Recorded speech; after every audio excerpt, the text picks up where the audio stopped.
ya. Kalau yang tidak on videonya ya berarti saya batalkan ya untuk ininya, untuk presensinya. Oke, eh hari ini saya mulai dengan PBB dan juga nanti setelah PBB selesai masuk ke bea materai dan terakhir tentang pajak daerah. Nah, seperti yang sebelumnya tentang pajak penghasilan ya, itu kalian akan belajar subjeknya ya, objeknya, tarif dan juga DPP-nya. Nah, hanya 4 dasar itu saja yang akan kalian pelajari. Lebih detailnya kalian boleh belajar lagi ya dari peraturan-peraturan atau dari berita-berita gitu ya, untuk mendukung perkuliahan hari ini. Nah, ini adalah gambar rumah ya. Saya selalu mulai materi PBB dengan objek rumah. Di dalam objek rumah ini ya, eh, ada banyak transaksi dan juga pajak-pajak yang mempengaruhi di objek rumah. Yang pertama, ketika rumah itu dibangun atau direnovasi, di situ ada pajak yang muncul, yaitu ada PPN-nya, PPN kegiatan membangun sendiri. Kemudian ketika rumah itu disewakan, ketika disewakan itu ada penghasilan dari sewa. Nah, itu juga dikenakan pajak. Pajak penghasilan atas sewa tanah dan bangunan atau sewa rumah, ya. Kemudian ketika dijual itu juga ada pajaknya ya. Ada pajak penghasilan yang pertama, pajak penghasilan atas pengalian eh, hak atas bangunan tersebut, hak atas rumah tersebut. Yang kedua ada juga PPN-nya. Nah, kemudian saat membeli itu juga ada pajaknya, bea perolehan hak atas tanah dan bangunan, BPHTB. Dan yang terakhir, saat dimiliki. Jadi kalau misalnya dari ke 5 ini ya, 4 lainnya itu ada transaksinya, ada kegiatannya, ada pembangunan, ada persewaan, ada penjualan, ada pembelian. Nah, itu dikenakan pajak atau terutang pajak. Saat dimiliki pun gitu ya. Jadi eh, kepemilikan rumah itu juga terkena terutang pajak. Pajak apa? Pajak bumi dan bangunan atau PBB. Jadi dalam suatu objek saja udah banyak ya pajaknya gitu. Nah, kemudian kalau kita belajar pajak ya seperti saya sampaikan sebelum-sebelumnya, kalian harus tahu nih undang-undangnya, aturan-aturannya gitu ya.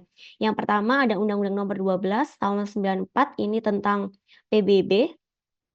Kemudian Undang-Undang Nomor 1 Tahun 2022 tentang hubungan keuangan antara pemerintah pusat dan pemerintah daerah atau disingkat UU HKPD.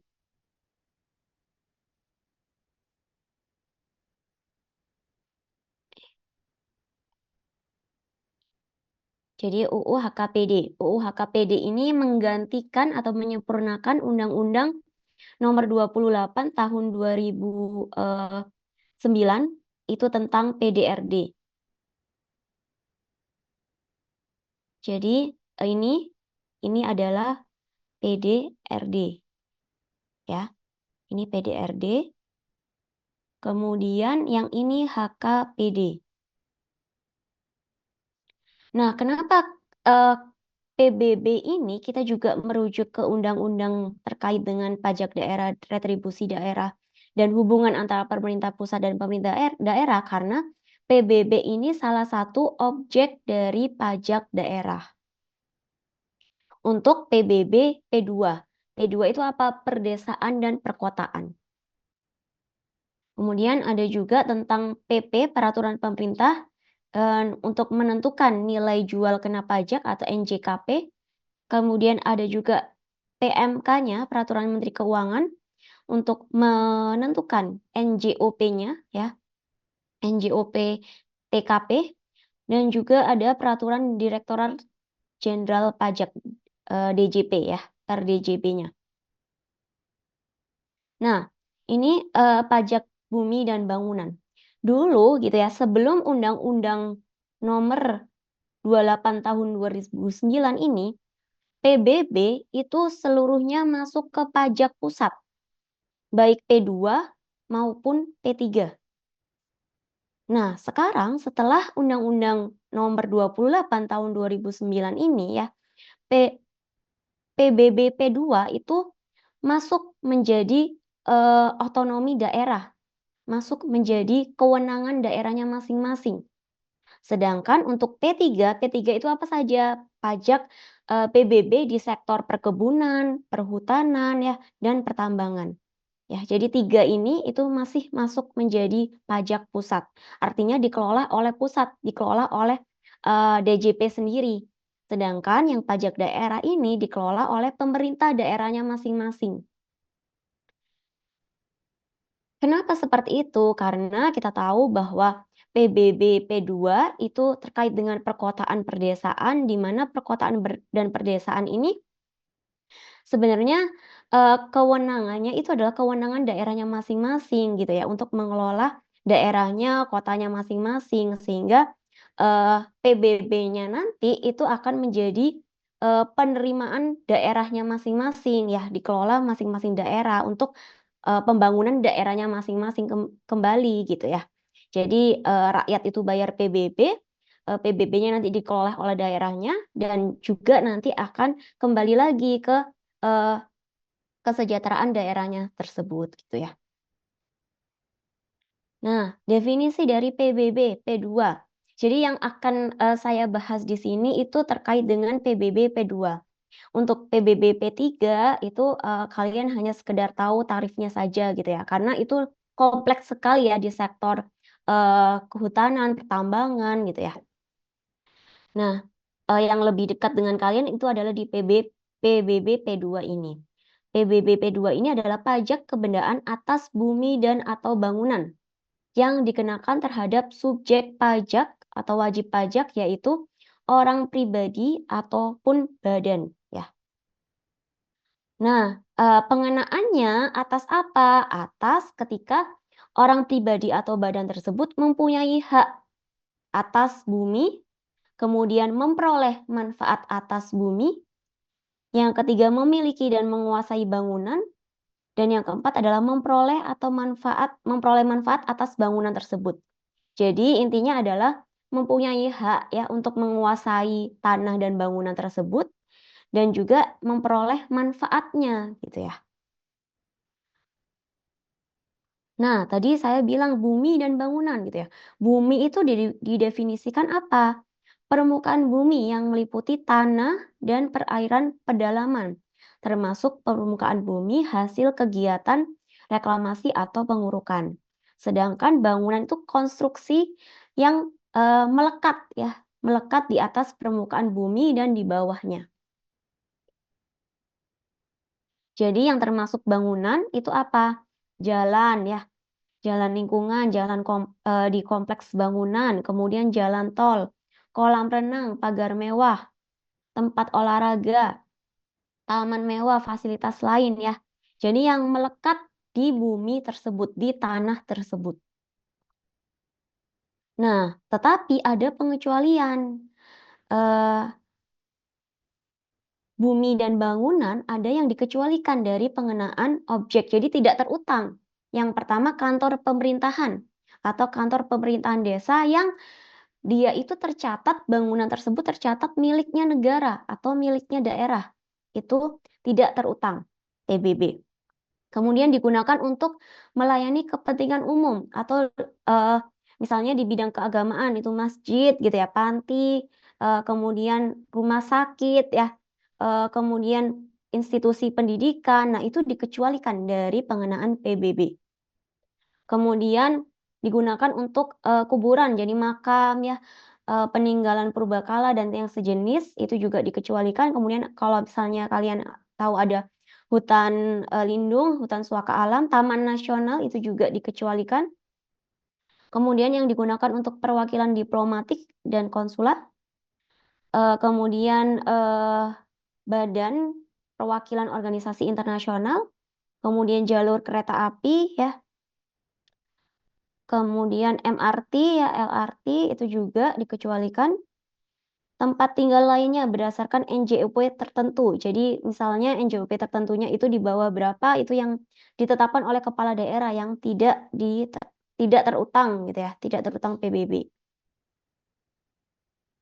Nah, kemudian DJP itu berhak juga menetapkan subjek pajak dan objek pajak yang belum jelas wajib pajaknya itu siapa. Tadi kalian tahu bahwa subjek pajak PBB itu adalah orang yang memiliki ya menguasai, kemudian memperoleh manfaat atas bangunan tersebut, atas tanah tersebut gitu ya. Nah, sedangkan kalau misalnya bangunan tersebut masih dalam sengketa, nggak jelas siapa wajib pajaknya gitu ya. Nah, itu ditentukan oleh DJP. Jadi nanti DJP yang akan menentukan siapa sih wajib pajaknya yang harus bayar PBB itu gitu ya, yaitu orang atau badan yang memanfaatkan atau menggunakan objek pajak tersebut. Nah, kalau misalnya nih, ada juga subjek pajaknya dalam waktu yang lama berada di luar objek pajak tersebut, sedangkan yang merawat, atau objek pajaknya itu dikuasakan ke orang atau badan lain, sehingga DJP nanti akan menunjuk wajib pajak, yaitu orang atau badan yang diberi kuasa. Nah, kalau misalnya nih, rumah kontrakan gitu ya, siapa yang menanggung, PBB-nya? Ada yang mau jawab? Kalau rumah dikontrakan.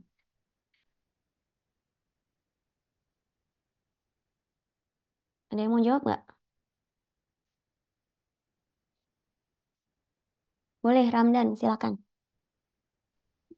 Mau coba Bu, Ya, kalau kontrakan kan kalau di sini keterangannya kalau yang memanfaatkan kontrakannya berarti benar nggak Bu? Berarti orang yang kontraknya. orang yang ngontrak yang menanggung. Namanya Muhammad Alif Ramdan ya? Iya Bu. Ya. Oke, ada lagi jawaban yang lain yang mungkin tidak sependapat dengan Ramdan, nggak apa-apa ya.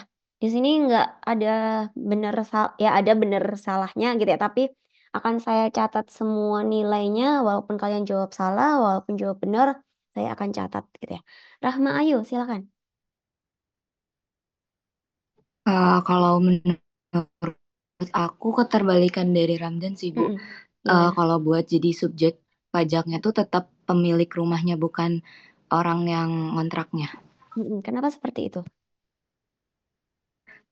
Karena kan kalau orang yang ngontrak tuh umumnya bukan subjek pajaknya kan. Jadi kayak kalau pemilik rumah kan mereka yang punya hak atas tanah dan bangunannya. Mhm. Kalau kalau yang ngontrak kan biasanya mereka hanya jadi penyewa dan hanya bayar biaya sewanya tuh kepada pemiliknya gitu. Kalau menurut aku jadi yang sebagai subjek pajaknya tetap pemilik rumahnya. Oke, terima kasih ya, Rahma. Jadi untuk jawabannya ya, untuk yang rumah dikontrakan itu, tadi kembali lagi, siapa sih yang ditentukan menjadi subjek pajak? Yaitu orang yang memiliki bangunan tersebut, orang yang memiliki, tanah tersebut dan juga memperoleh manfaat gitu ya. Nah, di sini kalau rumah dikontrakan gitu ya, yang memiliki siapa? Yang memiliki ya ibu kontrakannya gitu ya, pemilik, rumah tersebut. Dan juga yang memperoleh manfaat memang rumah itu ditinggali oleh orang yang ngontrak gitu ya. Tapi kan dia dapat penghasilan atas, eee, dari kontrakan tersebut gitu ya. Sehingga, yang membayar, yang menjadi wajib pajak gitu ya, itu adalah pemilik rumah tersebut gitu ya. Karena orang yang ngontrak pun biasanya juga nggak akan mau gitu ya untuk membayar PBB yang terutang tadi gitu. Karena dia merasa bukan memiliki rumah tersebut, sedangkan PBB-nya adalah, eee, yang dikenakan adalah subjek pajaknya yang terutang yang, menguasai bangunan tersebut. Kalau orang yang ngontrak kan dia hanya, berapa tahun gitu saja kan ya. Oke, kita lanjut ya. Terima kasih tadi Ramdan dan juga Rahma Aulia yang sudah menjawab ya.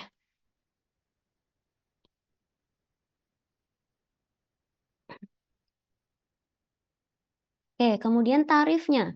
Nah, tarifnya itu ditetapkan paling tinggi 0,5%.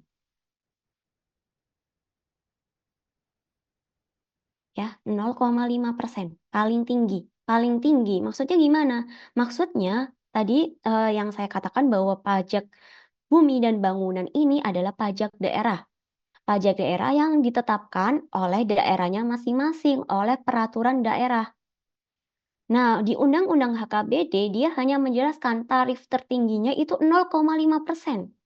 Sehingga daerah masing-masing itu boleh menetapkan 0,1%, ada yang 0,2%, ya itu tergantung daerahnya masing-masing. Kemudian dasar pengenaan pajaknya, yaitu jadi nanti 0,5% ini dikalikan dengan apa sih? Dikalikan dengan nilai jual objek pajak atau NJOP.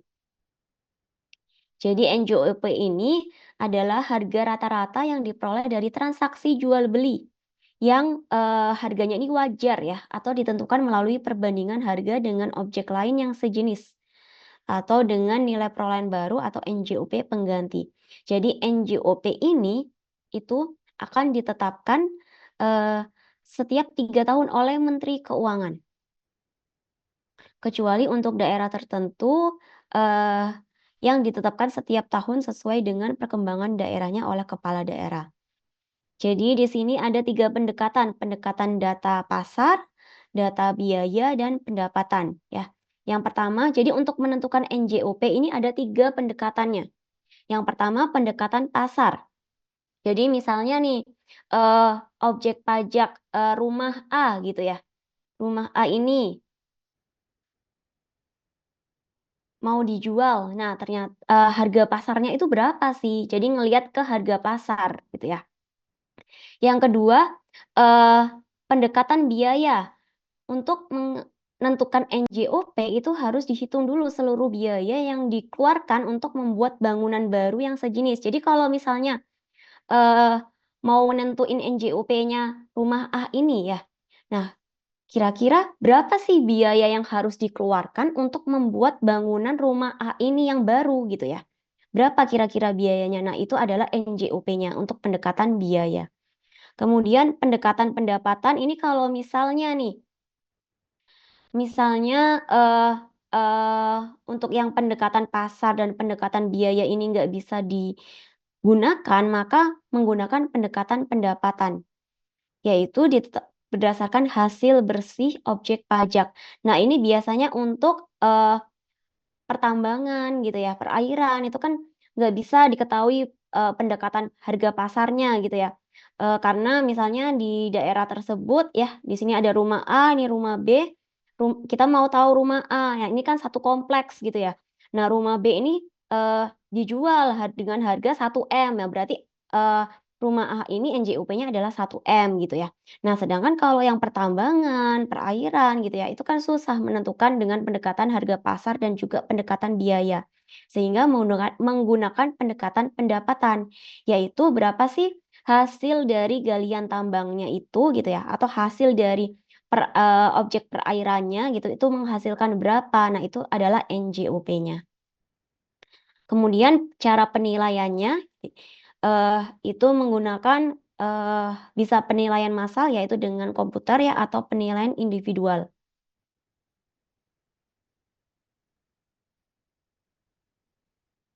Jadi ada orang penilaiannya ya, appraiser-nya gitu ya. Nah, kemudian ini perhitungannya PBB.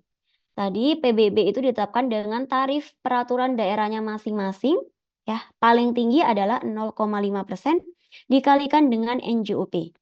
NJOP ini dipisah lagi ya.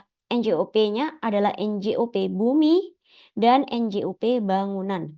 Dikurangi dengan NJO PTKP. Ya, ini untuk PBB P2. Sedangkan untuk PBB P3 itu adalah tarifnya dikali dengan nilai jual kena pajak. NJKP itu adalah nilai jual kena pajak. Nilai jual kena pajaknya itu bisa 20% dari NJOP atau 40% dari NJOP. Nah, ini diatur lebih lanjut ya. Ini beda-beda per sektornya. Nah, ini nggak akan saya bahas ya. Kalian hanya sekedar tahu bagaimana sih cara menghitungnya ya, perbedaannya antara PBB P2 dan PBB P3. Nah, tadi untuk PBB P2 itu adalah tarif dikali NJOP. NJOP-nya adalah NJOP bumi, NJOP bangunan ditambahin dikurangi dengan NJOP TKP. NJOP TKP ini ya, ini seperti kalau kemarin kalian bahas pajak penghasilan, itu kan ada penghasilan tidak kena pajak. Nah, begitu juga dengan ini ya, ada NJO PTKP, tidak kena pajaknya berapa gitu ya. Ditetapkan paling sedikit 10 juta. Ini berdasarkan Undang-Undang HKPD. Dan untuk PBB P3 itu ditetapkan sebesar 12 juta. Nah, NJO PTKP ini diberikan untuk setiap wajib pajak ya, bumi dan bangunan, sehingga jika wajib pajak memiliki atau menguasai lebih dari satu ya, maka NJO PTKP-nya itu hanya diberikan atas salah satunya saja untuk nilai objek pajak yang terbesar. Jadi maksudnya kalau misalnya nih saya punya 5 rumah gitu ya, 5 rumah. Nah, rumah A, B, C, D, dan E. NJOP-TKP-nya, pengurangan NJOP-TKP itu hanya untuk satu rumah saja. Nggak bisa semuanya, nggak bisa A, B, C, D, dan E, tapi hanya salah satu rumah saja dengan nilai objek pajak yang terbesar. Ya. Jadi kalau misalnya dari kelima rumah ini ya, yang terbesar itu adalah 1M, maka 1M ini dikurangi NJOP-TKP. Gitu. Nah, ini contohnya. Tuan Hero memiliki 3 objek pajak, masing-masing 500 juta, 999 juta, dan 1 miliar. Berapa NJOP-nya untuk penghitungan PBB-nya apabila NJOP-TKP-nya 25 juta? Yang berhak untuk mendapatkan pengurangan 25 juta ini yang mana? Rumah yang mana? Ada yang mau jawab?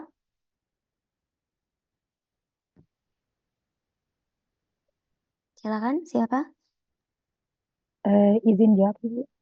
Erlin ya, silakan. Iya. Yang dapat itu yang 1 miliar.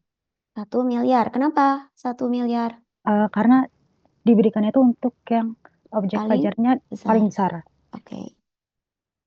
Jadi gini ya, untuk NJOP-nya adalah 500 juta dikurangi 0. Karena apa? Karena yang mendapat NJOP TKP itu adalah yang 1 miliar tadi. Jadi 1 miliar dikurangi 25 juta NJOP TKP menjadi 975 juta. Ya. Nah, ini untuk yang tadi NJKP, untuk yang PBB P3 ditetapkan paling rendah itu 20% atau paling tinggi 100%.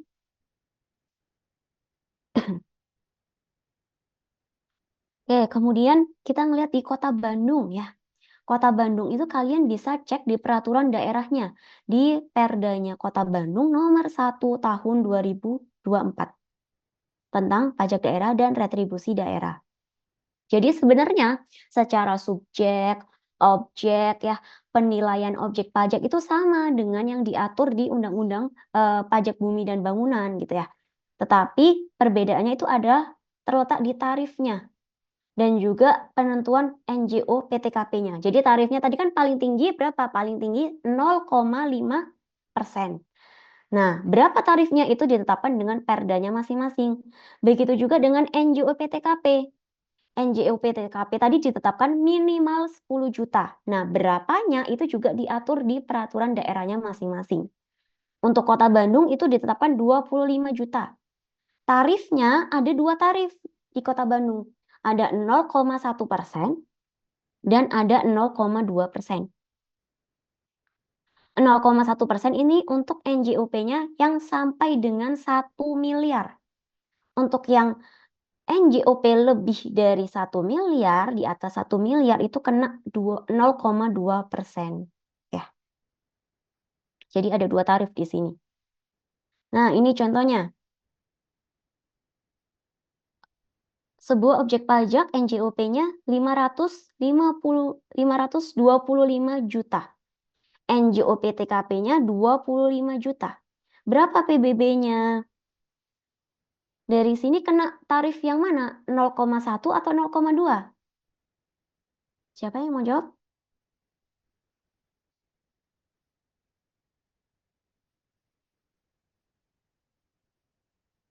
Azalia, Gita. Silakan. Oke, yang 0,1 bukan, Bu, karena dia 0,1 kenapa? karena dia kan apa namanya tadi yang Ibu bilang kalau misalnya yang 0,1 itu eh, Di di bawah bawah di bawah berapa kalau misalnya atas gimana sih tadi teh baca teh di bawah 1 miliar. miliar ya. Kalau di atas 1 Di bawah miliar, miliar pakai 0,1. kalau di atas 1 miliar itu kena 0,2%. Ya. Oke, jadi tadi kan NJOP-nya 525 dikurangi dulu dengan NJOP TKP. Nah, ini kan 500 juta. Di bawah 1 miliar maka kena 0,1%. Jadi cuma kena 500.000 ya.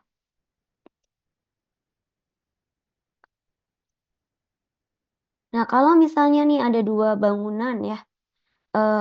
Yang satu 925, yang satu 1,1 miliar. Kemudian NJOP TKP-nya 25 juta. Kalau misalnya dimiliki oleh wajib pajak yang berbeda, ya berarti keduanya boleh mengurangkan NJO PTKP-nya, gitu ya. Tapi kalau dimiliki oleh wajib pajak yang sama, yang hanya boleh mendapat pengurangan NJO PTKP adalah yang 1,1 miliar.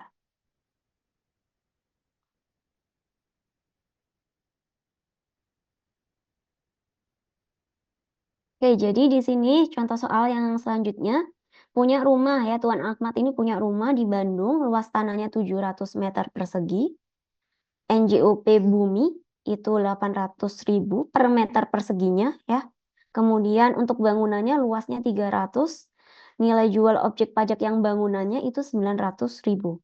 Nah, untuk menghitung besarnya PBB, kita kan harus tahu NJOP-nya dulu. Nah, kita hitung nih NJOP, tadi NJOP adalah NJOP bumi ditambah dengan NJOP bangunan ya.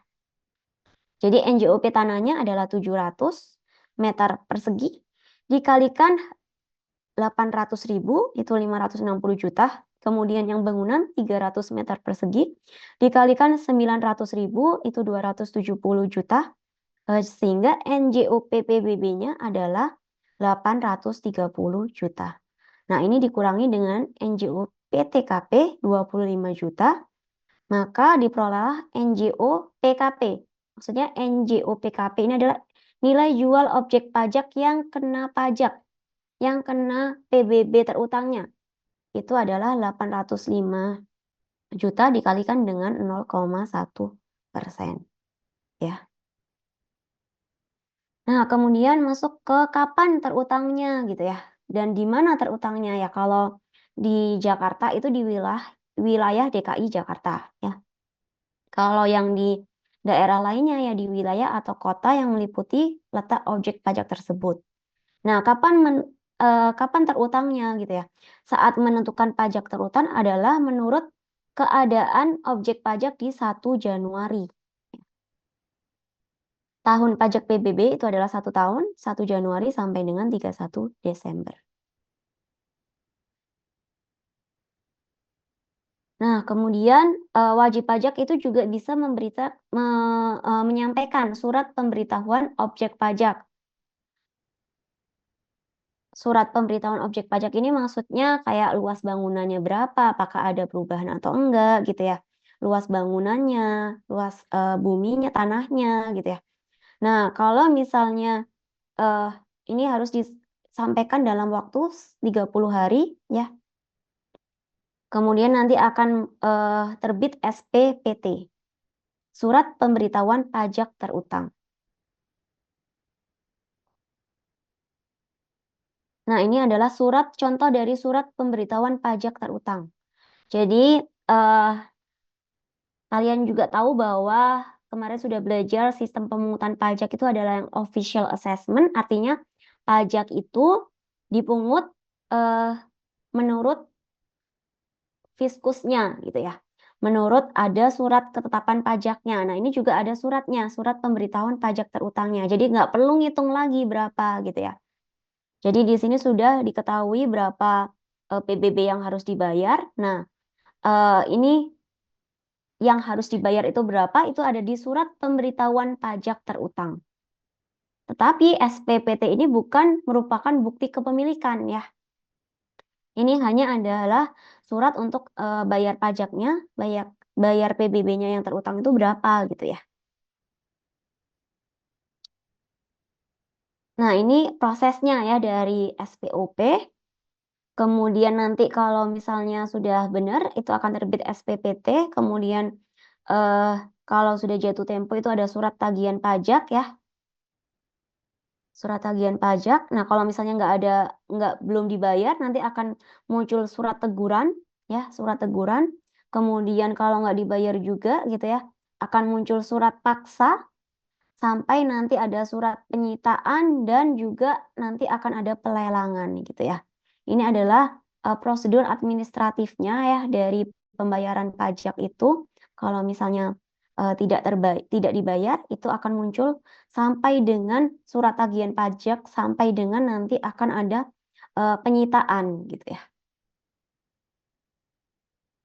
Nah, kemudian ada juga nih di dalam PBB itu ada keberatan, ada pengurangan.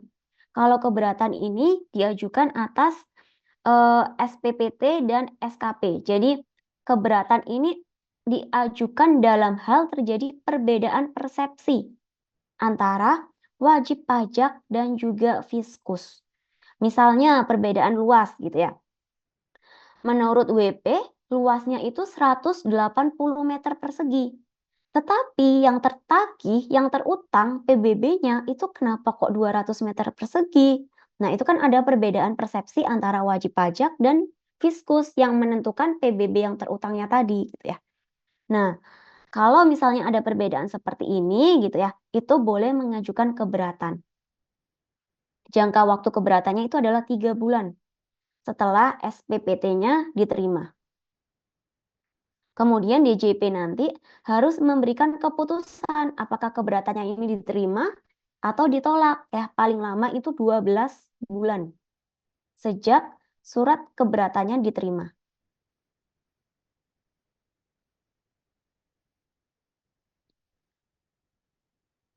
Tetapi pengajuan keberatan ini tidak menunda pembayaran pajak gitu ya. Jadi tetap ada pajak yang harus dibayar gitu.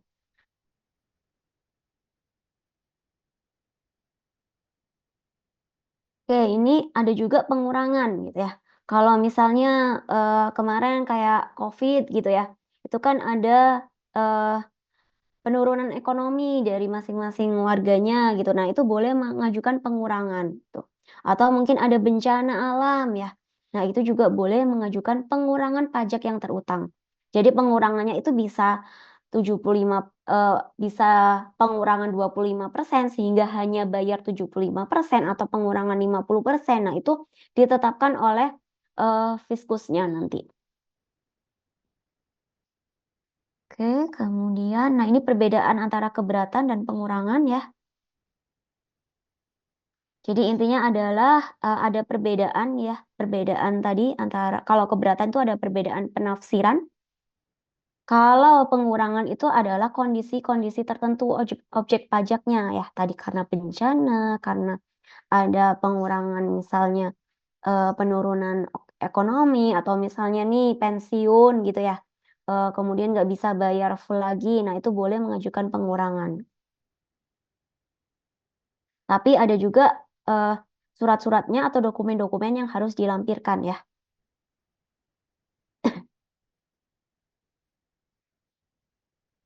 Oke, ada pertanyaan sampai dengan di sini mengenai PBB?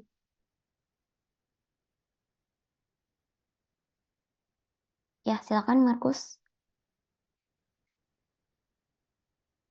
Ya. Yang saya lihat dari keberatan ya Bu ya, kita lihat Direktur Jenderal Pajak itu harus memberikan keputusan atas keberatan wajib pajak itu paling lama 12 bulan sejak tanggal surat keberatan diterima. Jadi kalau Iya. misalnya dalam 12 bulan itu belum ada keputusan Bu, itu artinya keberatannya tidak diterima ya Bu ya? Makasih Bu. Artinya kalau misalnya dia tidak diberikan itu dianggap diterima gitu. Oke, terima kasih Bu. Oke. Oke, terima kasih Markus. Kemudian Faris. Ibu sebelumnya suara saya dengar jelas. Iya, terdengar. Mau nanya yang NJOP TKP Bu, Mm-mm. apakah memang tujuannya untuk meringankan beban pajak atau misalkan ada tujuan-tujuan lain gitu Bu, kenapa NJOP TKP ini diadakan Bu? Ya, oke. Jadi memang tujuannya itu untuk mengurangi jumlah pajak yang terutangnya gitu ya, tarif pajaknya. Nah, itu salah satu bentuk juga fasilitas dari DJP ya untuk mengurangi pajak yang terutang ya gitu. Memang tujuannya untuk itu gitu.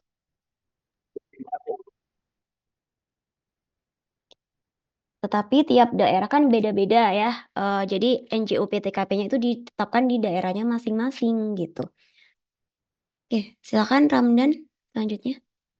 Aku mau nanya, Mm-mm. kalau pembayaran PBB itu tuh ada rentan waktunya nggak sih Bu? Kayak di bulan apa sama bulan apa, atau tiap bangunan punya eh, waktunya tersendiri? Terus kayak tadi kan ada surat apa namanya kayak pemberitahuan lahan segala macam gitu. Mm-mm. Itu tuh prosedur pemberiannya tuh kita yang ngelaporin, terus nanti dibuatin atau kita dikasih gitu? Itu gimana Pak?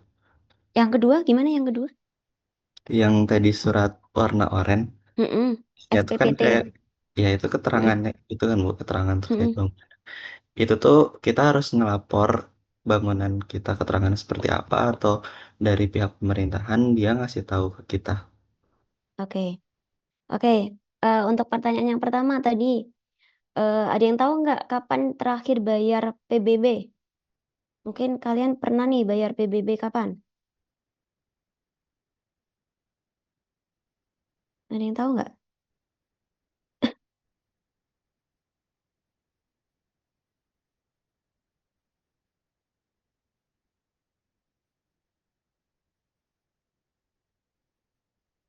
Nggak ada. Markus mungkin? Faris? 30 September bukan Bulan apa? September. Kalau Markus, ada nggak ini? Tahu nggak? Mana ya?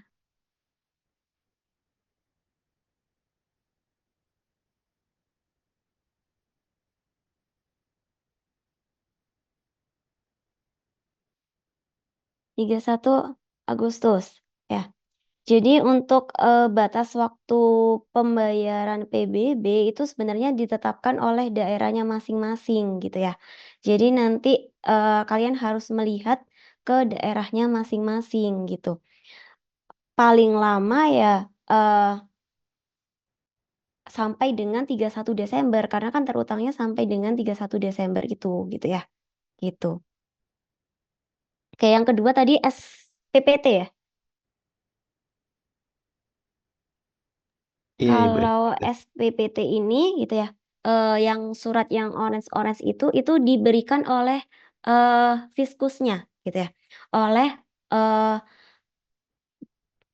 kalau kalian bayar itu di badan pendapatan daerahnya masing-masing kan gitu ya, di Bapendanya masing-masing gitu. Nah, itu nanti akan diberikan SPPT-nya itu, surat pemberitahuan pajak yang terutang itu berapa. Tuh. Nah, tetapi untuk yang SPOP tadi, surat pemberitahuan objek pajak, artinya yang berisi jumlah luas bangunannya berapa, jumlah luas tanahnya itu berapa, itu formulirnya dari mereka, dari mana? Dari Bapendanya masing-masing, dari daerahnya masing-masing. Kemudian nanti kalian isi kalau misalnya ada perubahan, kemudian disampaikan lagi gitu ya.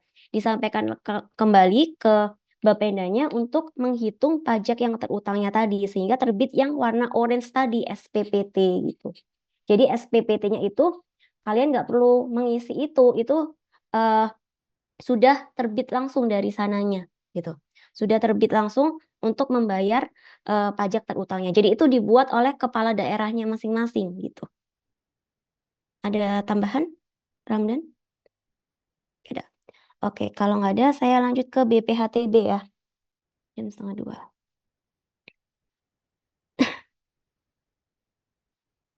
Oke, jadi BPHTB ini itu adalah pajak yang harus dibayar saat melakukan perolehan. Perolehan ini maksudnya apa sih? Pembelian gitu ya. Pembelian hak atas tanah dan atau bangunan, sehingga waktu beli rumah gitu ya, tadi di contoh awal itu ada rumah gitu ya, saat beli rumah itu kena BPHTB, terutang BPHTB.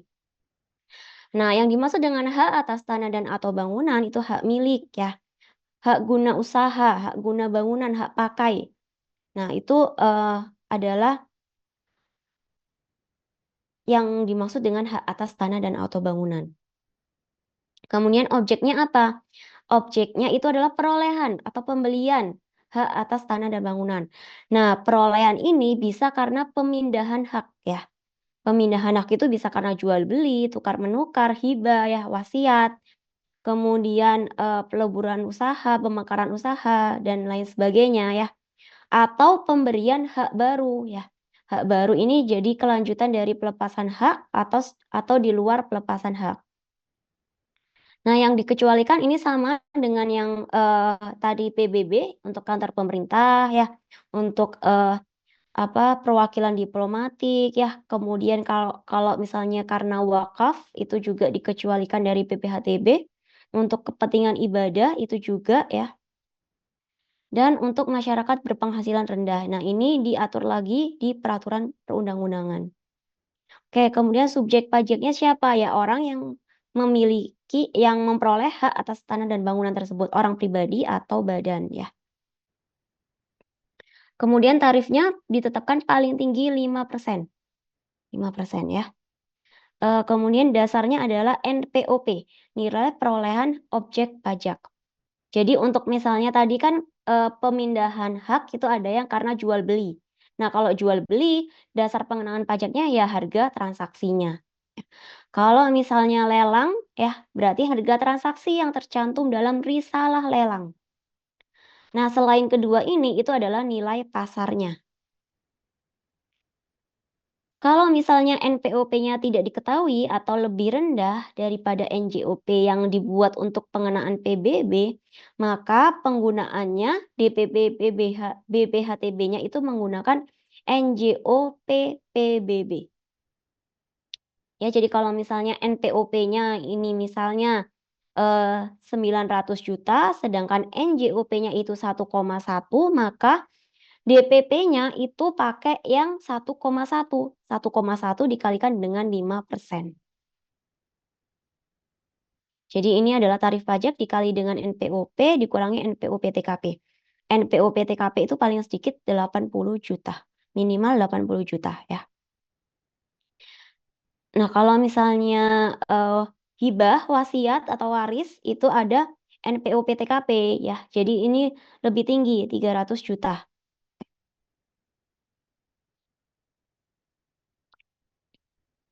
Oke, kemudian ini juga kalau misalnya untuk yang hibah waris itu ada keringanan yaitu 50% pengurangannya. Jadi 5% kali 50% dikali NPO PKP.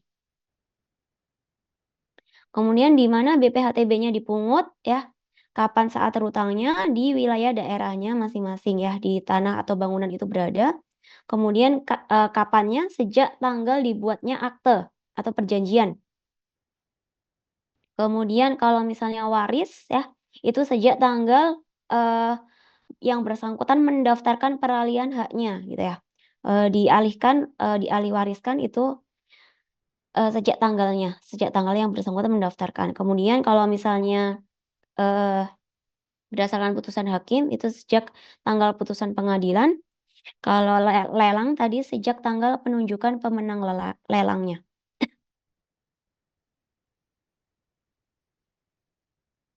Oke, jadi ini ada contoh NPOP-nya 75 juta, NPOP TKP-nya 80 juta, NJOP-nya adalah 60 juta.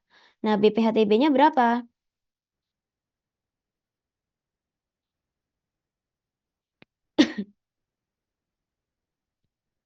Kena BPHTB nggak?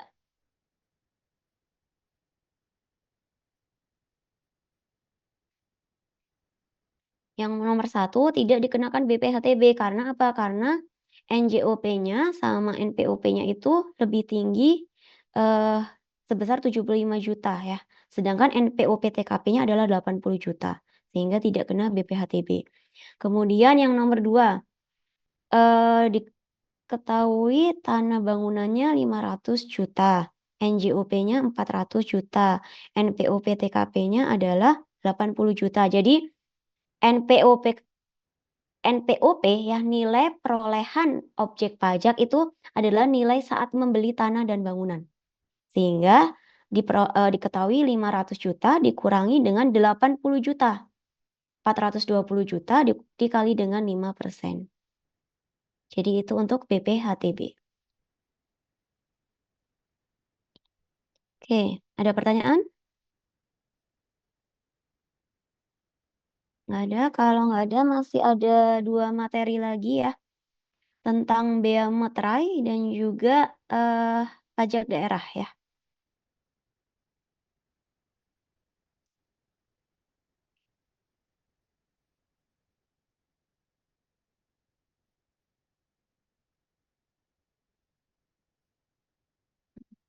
Ibu, saya mau nanya.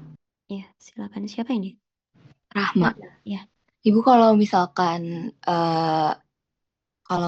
beli rumah nih, tapi rumahnya tuh kredit, terus pemiliknya ini dia tuh nggak sanggup bayar lagi, Bu. Terus dia kayak jual lagi gitu ke pihak lain. Itu nanti yang BPTHB-nya itu gimana, Bu?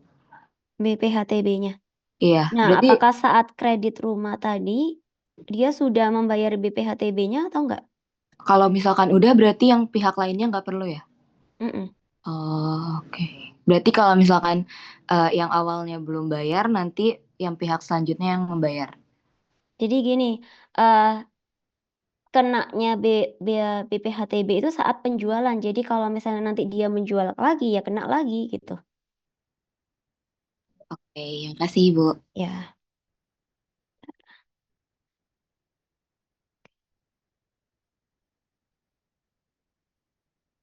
Oke, selanjutnya tentang bea materai. Jadi bea materai ini sebenarnya lebih simpel gitu ya, lebih simpel. Tetapi kalian juga perlu tahu karena ini terkait dengan pajak atas dokumen ya. Nah, terus mungkin kalian di sini lihat ya, ini adalah bea materai. Jadi yang benar itu adalah materai ya, bukan materai ya. Pakai E, bukan pakai A ya. Itu yang benar.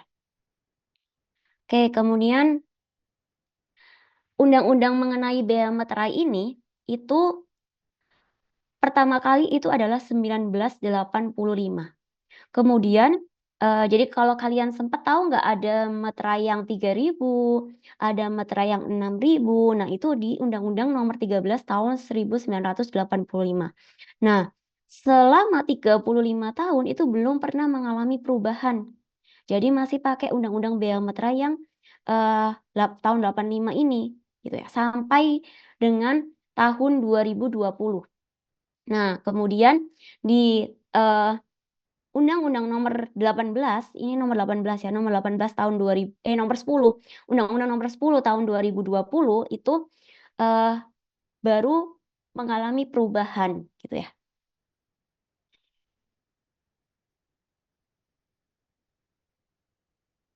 Nah, perubahannya kenapa gitu ya? Yang pertama, karena sekarang namanya dokumen itu nggak hanya kertas aja ya, ada dokumen elektronik. Sedangkan undang-undang yang lama itu belum mengakomodir dokumen elektronik. Gimana kalau dokumen elektronik yang butuh materai gitu ya, itu belum bisa gitu ya kalau di undang-undang yang lama. Nah, maka ada perubahan di Undang-Undang Nomor 10 tahun 2020. Kemudian kalau dulu batas nominal dokumen yang harus pakai meterai itu lebih dari 1 juta.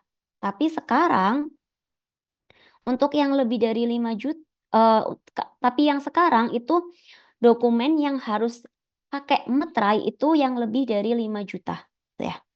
Dan juga untuk meningkatkan kesederhanaan dan juga efektivitas melalui tarif tunggal.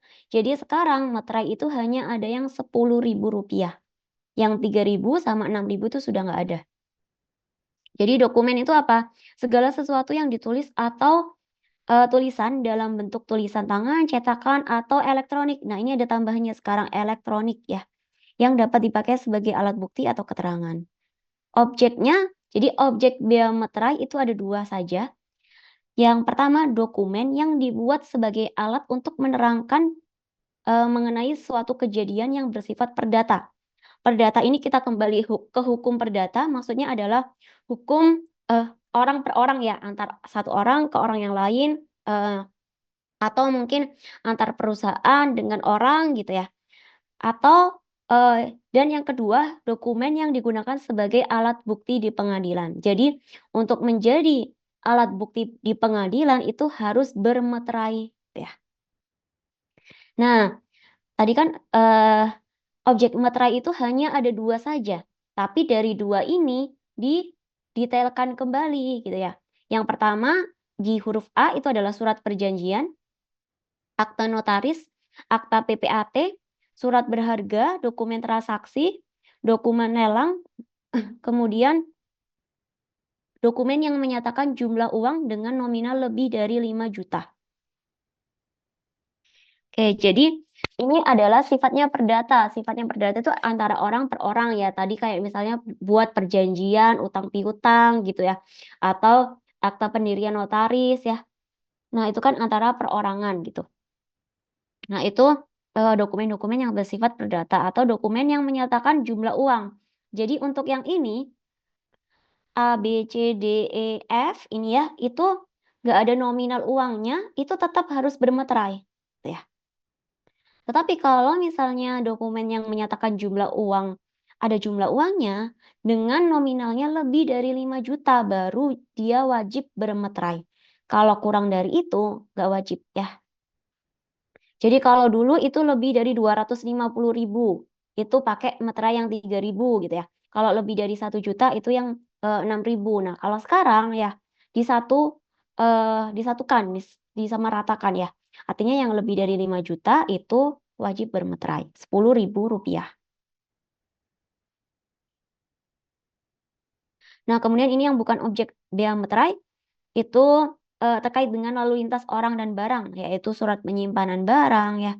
Kemudian bukti pengiriman penerimaan barang, surat pengiriman barang yang dijual ya, delivery order ya.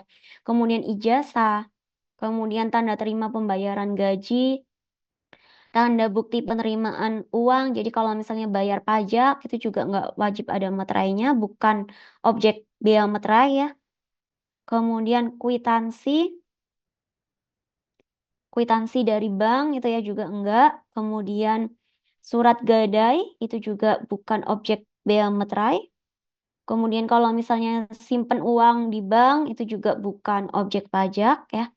Tanda pembagian keuntungan, jadi kalau misalnya terima dividen ya itu juga bukan objek pajak atau dokumen yang diterbitkan atau dihasilkan oleh Bank Indonesia. Nah, ini adalah bentuk meterainya ya. 10.000, jadi ada gambar Garudanya ya. Ada angka 10.000-nya, Rp10.000. Nah, ini berlaku mulai 1 Januari 2021.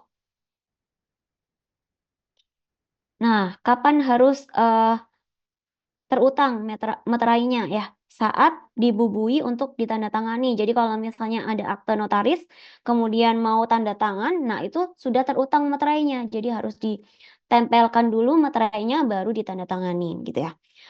Yang kedua, saat selesai dibuat dokumennya, yaitu untuk surat berharga atau dokumen transaksi surat berharga. Kemudian dokumennya diserahkan ke pihak untuk siapa dokumen itu dibuat. Jadi kalau misalnya ada surat perjanjian ya, surat pernyataan ya, waktu dokumen itu mau diserahkan, itu sudah terutang bea meterai. Kemudian dokumennya diajukan ke pengadilan. Nah, kalau misalnya mau diajukan sebagai alat bukti di pengadilan itu terutang materai. Jadi misalnya dokumen tersebut sebenarnya nggak wajib atau bukan objek bea materai, tetapi mau diajukan sebagai bukti di pengadilan. Nah, itu harus dimeteraikan terlebih dahulu. Nah, ini yang terutang itu dokumen yang dibuat sepihak. Jadi kalau misalnya dokumennya dibuat oleh sepihak gitu ya, eh, maka yang terutang materai itu adalah pihak yang menerima dokumen ya, atau yang mau bayar gitu ya.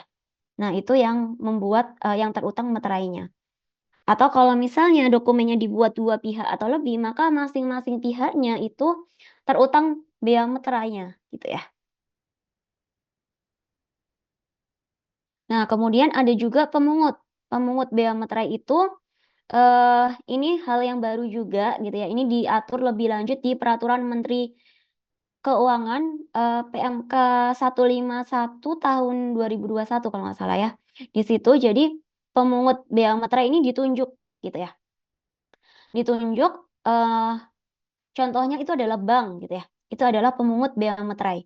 Jadi bea materainya nanti akan dibeli oleh bank tersebut dari distributor gitu ya.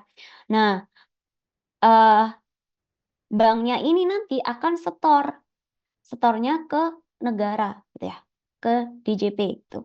Kemudian nanti juga harus lapor SPT bea materainya. Oke, nah sekarang bentuk materainya itu ada materai tempel ya, yang tadi sudah saya tunjukkan ya materainya. Kemudian ada juga materai elektronik, ya, yang bisa dibeli di eh, online gitu ya. E-materai itu juga bisa. Nah, itu salah satu eh, perubahan dari undang-undang yang sekarang gitu. Yang Undang-Undang nomor 10 tahun 2020 ini bahwa materai itu bisa dibeli secara elektronik juga. Nah, ini kemudian pemeteraian kemudian. Nah, ini misalnya dokumen-dokumen yang saya katakan tadi bahwa eh, dokumennya ini sebenarnya bukan menjadi objek bea materai gitu ya, tapi mau dijadikan alat bukti di pengadilan, maka harus dimeteraikan terlebih dahulu gitu ya. Misalnya nih ada history chat gitu ya di WA yang mau dijadikan alat bukti. Nah, itu harus dimeteraikan terlebih dahulu gitu ya. Oke, kemudian ada beberapa yang mendapatkan pembebasan ya, pembebasan materai terkait dengan perjanjian internasional, kemudian eh, pengalihan hak atas tanah bangunan untuk keagamaan yang tidak bersifat komersial ya dan lain sebagainya. Nah, ini kalau misalnya kurang memungut atau nggak menyetor materai tadi kena sanksinya 100%. Nah, sampai juga ada sanksi pidana kalau misalnya meniru atau memalsukan materai. Ya. Kemudian membuat materai dengan menggunakan cap asli. Itu akan dipidana paling lama 7 tahun atau denda paling banyak 500 juta. Atau misalnya dia menjual materai tapi materainya itu materai palsu gitu ya. Nah, itu juga akan ada sanksi pidananya, yaitu 7 tahun.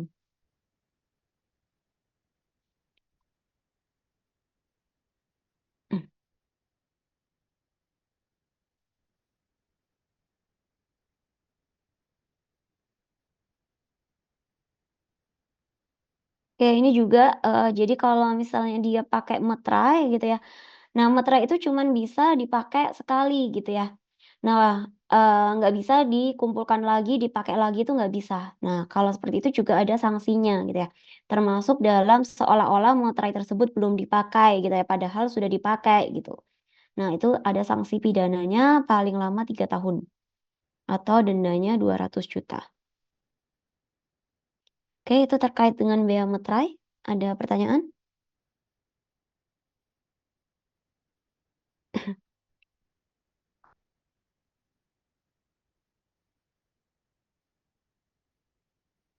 Kalau nggak ada, saya lanjutin terakhir terkait dengan pajak daerah.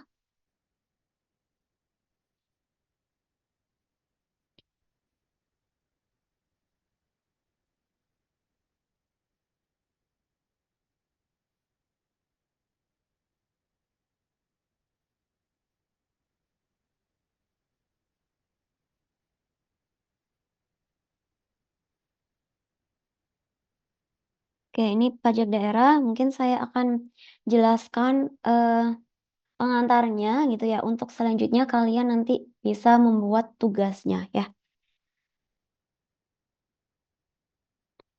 Jadi pajak daerah itu ada di Undang-Undang Nomor 5 tahun 74 yang sudah diperbarui di Undang-Undang Nomor 22 tahun 99 ya tentang pemerintahan daerahnya.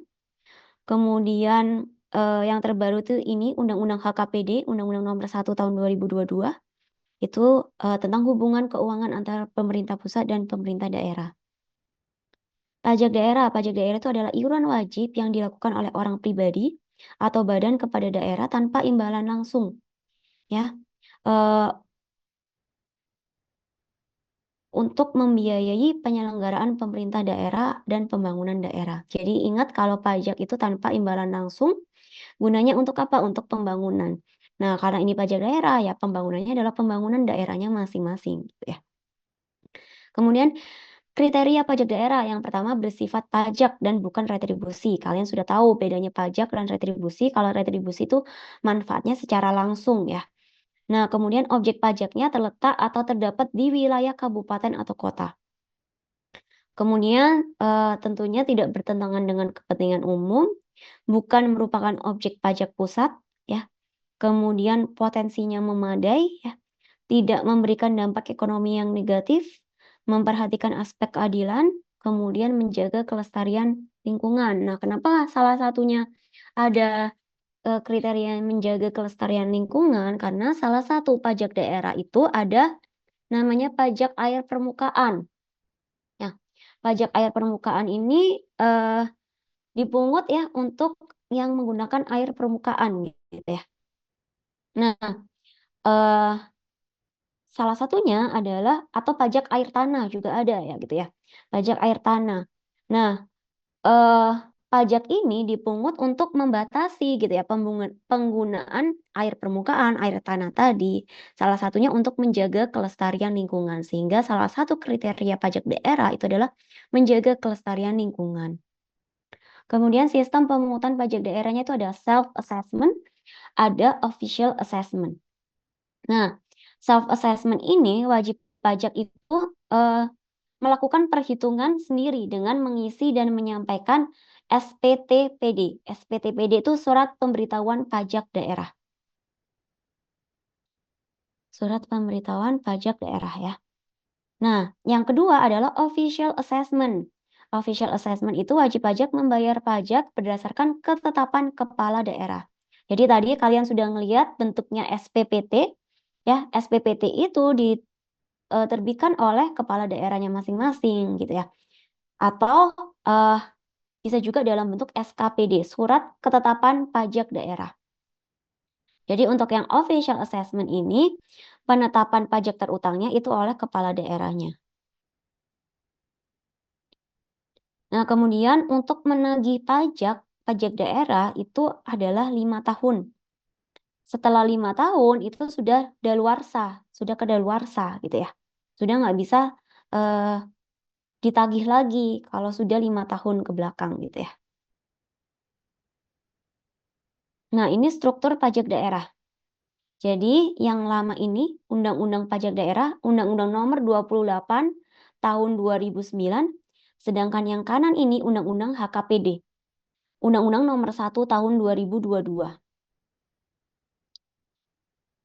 Jadi pajak daerah itu bisa dipungut di provinsi, di tingkat provinsi maksudnya ya, dan juga di tingkat kabupaten atau kota. Yang di tingkat provinsi itu ada PKB, pajak kendaraan bermotor, BBNKB. BBNKB itu ada yang tahu? Kepanjangannya aja. Bea balik nama kendaraan bermotor bukan, Bu? Bea balik nomor kendaraan bermotor. Oke, kita ya tadi. Kemudian PBBKB. Apa PBBKB?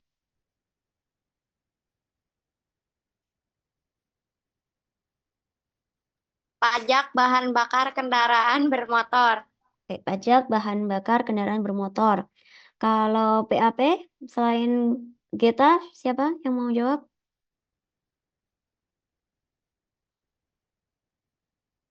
PAP, ini apa PAP? Sama Pajak PAB. air permukaan, Bu. Pajak air permukaan, Dian ya. PAB, ada yang tahu PAB? Pajak air bawah tanah. Pajak air bawah tanah, kurang tepat. Siapa tadi yang jawab? Faris ya? Oke, apalah kira-kira Faris? Mau Itu diralat tadi jawabannya? PAB, dibantu sama Isan juga apa? pajak alat berat kata Ya, Isan. pajak alat berat ya. Oke, jadi untuk yang di tingkat provinsi ada PKB, BBNKB, PBBK.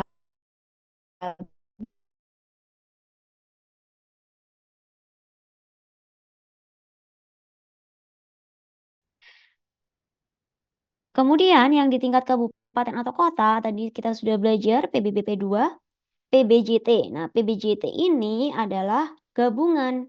Kalau yang dulunya adalah pajak penerangan jalan ya, yang dilihat di sebelah kiri itu ada pajak penerangan jalan, kemudian ada pajak parkir, ada pajak hotel, ada pajak restoran, ya, kemudian pajak hiburan.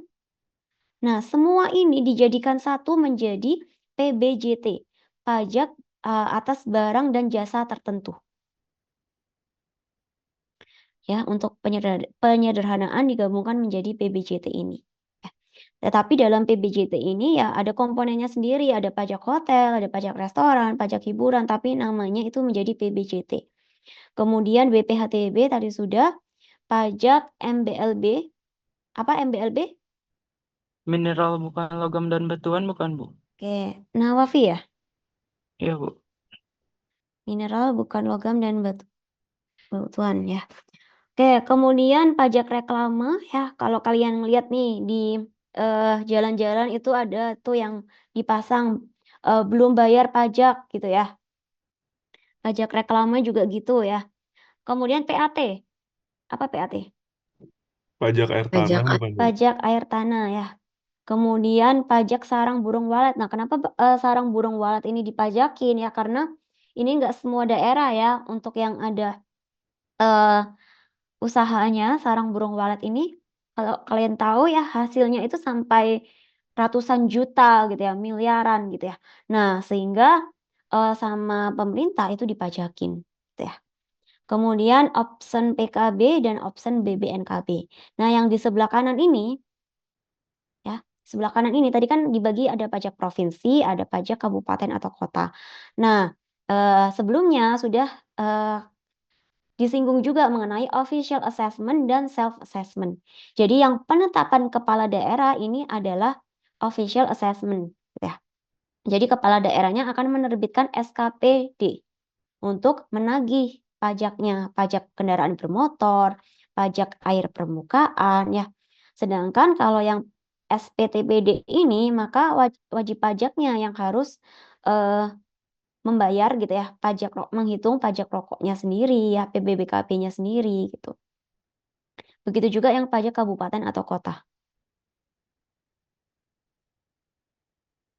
Oke, kemudian SKPD itu tadi digunakan oleh kepala daerah ya untuk menagih pajak. Tata caranya diatur dalam peraturan daerah. Oke, jadi nanti sebenarnya kan pajak daerah itu banyak sekali ya. Nanti saya akan kasih tugas ke kalian ya untuk mendalami lebih dalam lagi gitu ya, lebih lanjut lagi terkait dengan pajak daerah. Nah, saya akan jelaskan dulu yang retribusi ya. Retribusi ini adalah pungutan daerah atas jasa atau pemberian izin tertentu yang digunakan untuk kepentingan orang pribadi atau badan.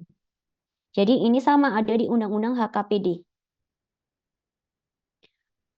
Nah, subjeknya siapa? Orang pribadi atau badan yang menggunakan atau menikmati pelayanan barang jasa atau perizinan. Objeknya ya tentunya penyediaan atau pelayanan barang dan atau jasa tersebut dan juga pemberian izin ya. Jadi retribusi daerah itu ya dibagi menjadi 3. Ada retribusi jasa umum, retribusi jasa usaha, dan retribusi perizinan tertentu. Retribusi jasa umum itu terkait dengan pelayanan kesehatan, kebersihan, parkir di tepi jalan umum ya. Jadi kalau kalian parkir ya di jalan-jalan itu adalah salah satu retribusi bukan pajak ya. Kemudian pelayanan pasar, pengendalian lalu lintas. Nah, jadi nggak semua daerah itu ada semua jenis retribusi ini. Jadi jasa umum itu ada berapa ini? Ada 5. Kemudian jasa usaha itu ada banyak ya. Ada sampai A sampai J ini ya. Kemudian bentar.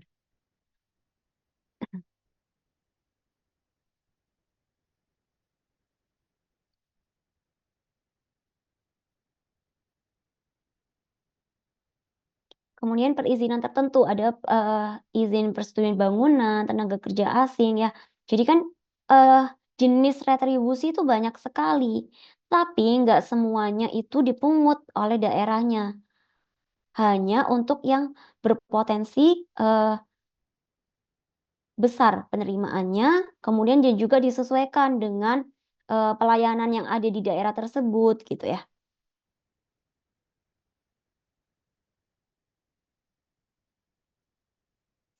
Oke, kemudian tata caranya perkalian antara tingkat penggunaan jasa dengan tarif retribusinya.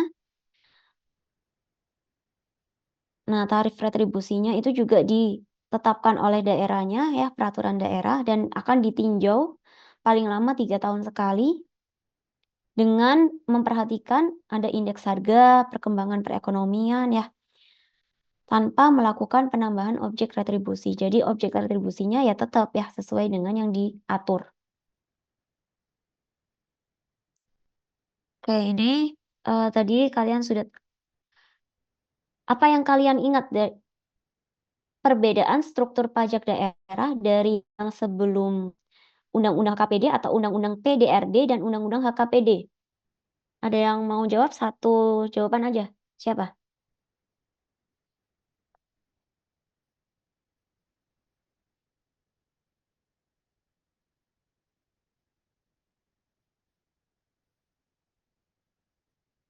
Siapa? Tadi kan ada struktur nih pajak daerah yang Undang-Undang PDRD dan Undang-Undang HKPD. Mau izin jawab dong, Ibu. Iya, silakan Hayu ya. Iya, tadi itu di Undang-Undang HKPD ada beberapa kategori undang-undang yang sebelumnya ada di PDRD gitu loh. Jadi disatuin jadi satu. Kalau nggak salah itu namanya PBJT, yang Oh, pajak iya. atas barang jasa tertentu. Itu dulunya nggak ada di PDRD, tapi di HKPD ada. Jadi pajak-pajak kayak hotel, restoran, sama hiburan itu disatuin jadi satu. Ya, Di oke. HKPD. Terima kasih Ayu. Jadi tadi benar ya, ada pajak penerangan jalan, ada pajak hotel, pajak restoran ya. Itu semua menjadi satu di Undang-Undang HKPD namanya PBJT, pajak atas barang dan jasa tertentu. Oke, kemudian yang nomor 2 ini, bayar parkir ya. Ramdan mau jawab? Mau coba, Bu. Ya, Kalau silakan. misalkan bayar parkir berarti itu dia retribusi daerah, soalnya soalnya Abdul dia dapat manfaatnya secara langsung, Bu. Ya, oke. Jadi ini adalah retribusi daerah ya yang dibayar oleh Abdul. Nah, sedangkan nanti pengelola malnya itu ya dari penghasilan parkir itu akan kena pajak parkirnya gitu. Jadi itu bedanya pajak parkir dan retribusi parkir ya. Oke. Nah untuk pajak daerah tadi ya ada banyak sekali ya yang tadi kalian juga sudah tahu ya, pajak daerahnya itu jenisnya banyak. Nah, nanti saya mau berikan tugas ya untuk pengganti kelas yang seharusnya minggu depan ya. Tugasnya mau individu apa kelompok?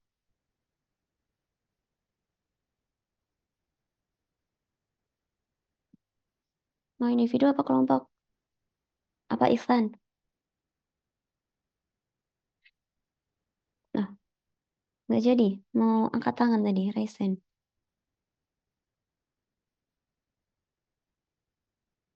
Oh, mic-nya bermasalah. Oke, ini ada pertanyaan dari Ihsan nih. Bagaimana pemerintah memastikan pajak daerah tidak menjadi beban tambahan yang terlalu besar bagi masyarakat dan pelaku usaha di daerah tersebut? Oke, saya lemparkan dulu ke kalian ya. Ada yang bisa menjawab pertanyaannya? Kira-kira nih. Ya, Faris, silakan. Lewat salah satunya yang NJOP TKP itu bukan Mm-mm. Oke, NJOP TKP. Berarti ini khusus untuk apa? Pajak pajak bumi dan bangunan. ya PBB. Nah, kalau misalnya nih, saya tambahin ya pertanyaan Ihsan ya. Eh, beban tambahan yang terlalu besar bagi masyarakat dan pelaku usaha. Nah, misalnya nih, hotel, restoran, itu kan dia dipungut gitu ya, dipungut pajak hotel, pajak restoran. Nah, gimana caranya supaya tidak menjadi beban tambahan yang terlalu besar gitu? Markus, silakan.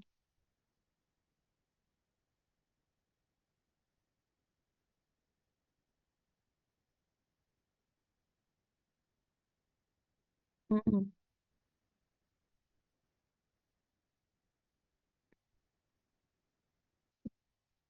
Mm-mm.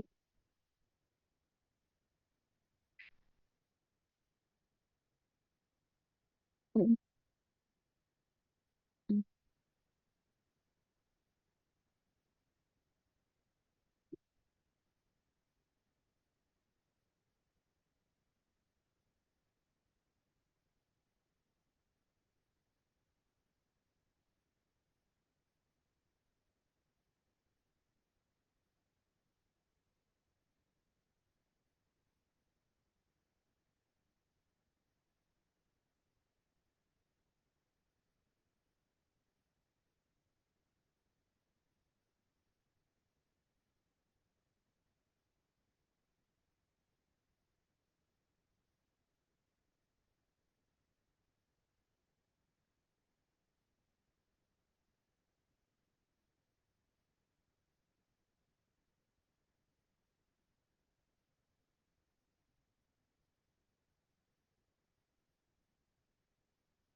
Mm-mm.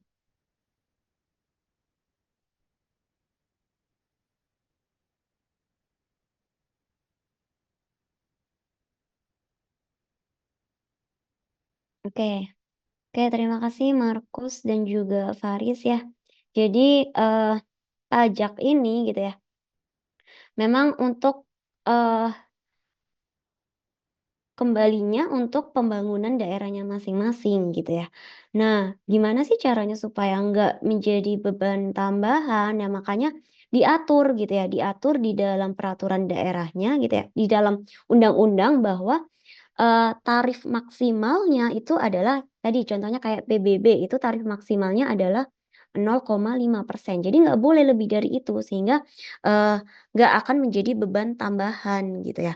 Itu yang pertama. Yang kedua tadi juga sudah dibahas oleh Faris bahwa ada juga NJO PTKP gitu ya, pengurangan tidak kena pajaknya berapa batasnya gitu ya. Nah, kemudian tadi juga sudah dibahas oleh Markus bahwa untuk hotel, restoran ya, sebenarnya itu juga ditanggung oleh konsumen akhirnya gitu ya. Itu sebenarnya pajak hotel, pajak restoran itu seperti pajak PPN ya. Tetapi bedanya itu kalau PPN dipungut oleh pusat ya, kalau yang pajak daerah, pajak hotel, pajak restoran itu dipungut oleh daerah gitu ya. Nah, dari daerahnya itu juga akan kembali ke masing-masing daerah untuk pembangunan daerahnya masing-masing gitu ya, untuk kesejahteraan rakyat di daerahnya masing-masing lagi gitu ya. Seperti itu, Ivan. Ada tambahan, Ivan? Ada tanggapan? Oke, jadi nanti saya pengen kasih tugas ya untuk kalian mendalami masing-masing jenis pajaknya, bahwa di dalam pajak daerah itu ada pajak hotel ya, ada pajak restoran ya. Jadi kalau kalian makan di restoran itu bukan PPN yang dipungut, itu adalah pajak daerah atau pajak restoran ya. Kemudian eh, ada pajak kendaraan bermotor gitu ya. Nah, nanti tugasnya saya share di live Unpad ya. Jadi kalian mau tugas individu apa kelompok? Atau bebas? Kelompok, Bu. Kelompok. Kelompok, oke. Kalau mau kelompok nanti kelompoknya mau sendiri atau dibagi siapa? Sendiri ya. Kelompoknya bagi sendiri ya. Bentar, saya tentuin dulu ada berapa kelompok yang harus kalian buat. Eh,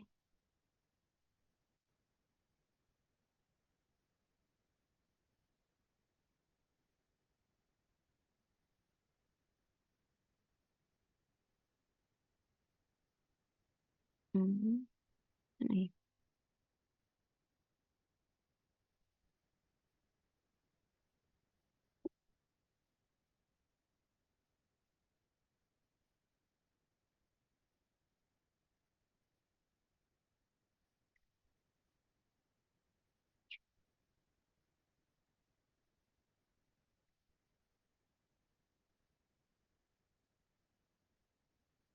Oke, dibuat 10 kelompok ya. Dibuat 10 kelompok, jadi ada yang